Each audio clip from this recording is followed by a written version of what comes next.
ये कहानी है एंडी ड्यूफ्रिन की, जो कि एक बहुत बड़े बैंक का बैंकर होता है। जज उसे उसकी पत्नी और उसकी पत्नी के लवर के कत्ल के इल्जाम में उम्र कैद की सजा सुनाता है और सजा के बाद उसे एक ऐसी जेल में भेजा जाता है जहां से आज तक कभी कोई कैदी भाग नहीं सका।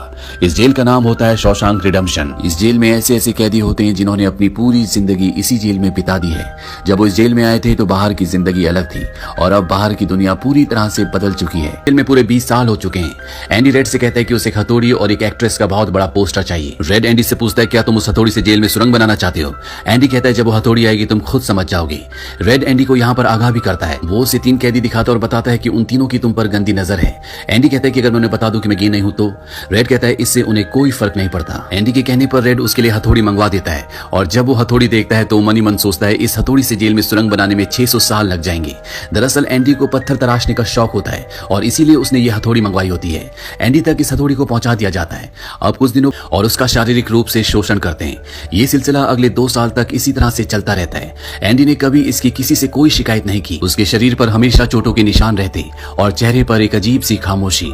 एक दिन छत की मरम्मत करने के लिए कुछ कैदियों को चुना जाता है। इसमें रेड और एंडी भी होते हैं। यहाँ पर इनका जो इंचार्ज होता है जिसका नाम हेडली है। हेडली थोड़ा परेशान होता है और अपने साथियों को बताता है कि मेरे भाई ने मेरे नाम $30,000 किए, लेकिन इसका कोई फायदा नहीं है क्योंकि सारा का सारा पैसा सरकार को टैक्स के रूप में चला जाएगा। एंडी और उसके साथी भी ये बात सुन रहे होते हैं। एंडी हेडली के पास जाता है और उससे पूछता है क्या तुम अपनी बीवी पर विश्वास करते हो। ये बात सुनते ही हेडली को गुस्सा आ जाता है और वो उसे पकड़कर छत के किनारे पर ले जाता है, लेकिन इससे पहले कि वो उसे नीचे फेंकता एंडी उसे बताता है कि गवर्नमेंट का एक रूल है जिसके हिसाब से कोई भी इंसान अपनी पत्नी को पूरे जीवन काल में $60,000 तक गिफ्ट कर सकता है और इस पैसे पर किसी तरह का कोई टैक्स नहीं लगता। इस काम के लिए तुम्हें वकील की जरूरत होगी।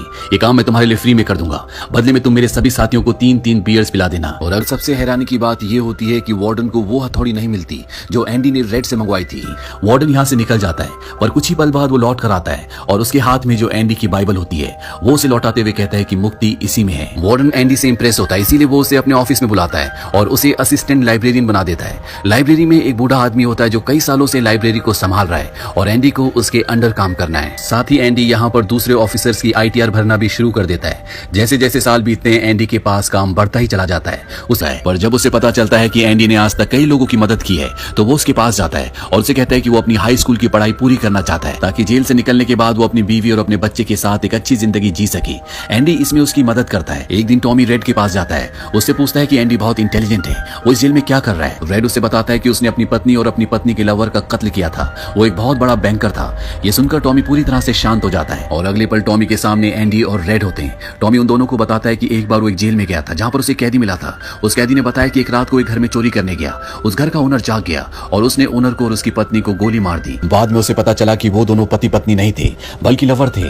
वो औरत एक बहुत बड़े बैंकर की पत्नी थी और उस बैंकर को उसकी पत्नी और उसकी पत्नी के लवर के कत्ल के इल्जाम में गिरफ्तार कर लिया गया। यहाँ हमें पता चलता है कि एंडी बेगुनाह था। ये सब जानने के बाद एंडी वार्डन के पास जाता है और वार्डन जानबूझकर उसकी बातों पर विश्वास नहीं करता क्योंकि एंडी वो इंसान है जो उसके काले पैसों को व्हाइट में बदलता है। वो उसके सारे राज जानता है।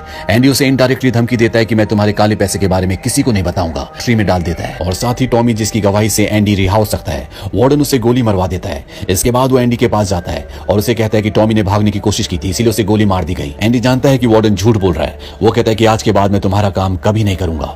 वार्डन कहता है कि इसे 1 महीने और काल कोठरी में रखो। आज तक किसी को भी इतने लंबे समय तक काल कोठरी में नहीं रखा गया। अब काल कोठरी में पूरे 2 महीने गुजारने के बाद जब एंडी बाहर आता है तो रेड उसके पास आता है। एंडी रेड से पूछता है क्या तुम कभी इस जेल से बाहर निकल पाओगे।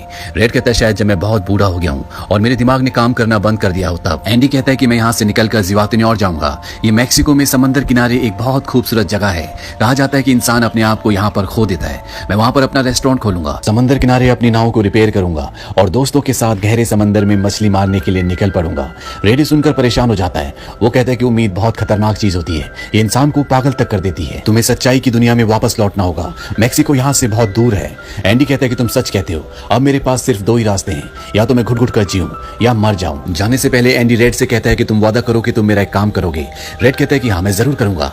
एंडी कहता है कि बस्टन के पास एक बहुत बहुत बड़ा मैदान है। उस मैदान में एक बहुत बड़ा पेड़ है। उस पेड़ के पास एक पत्थर की दीवार है। उस पत्थर की दीवार पर एक काले रंग का पत्थर है। उस पत्थर के नीचे कुछ गड़ा है। वादा करो जब भी तुम जेल से बाहर निकलोगे तुम वहां पर जरूर जाओगे।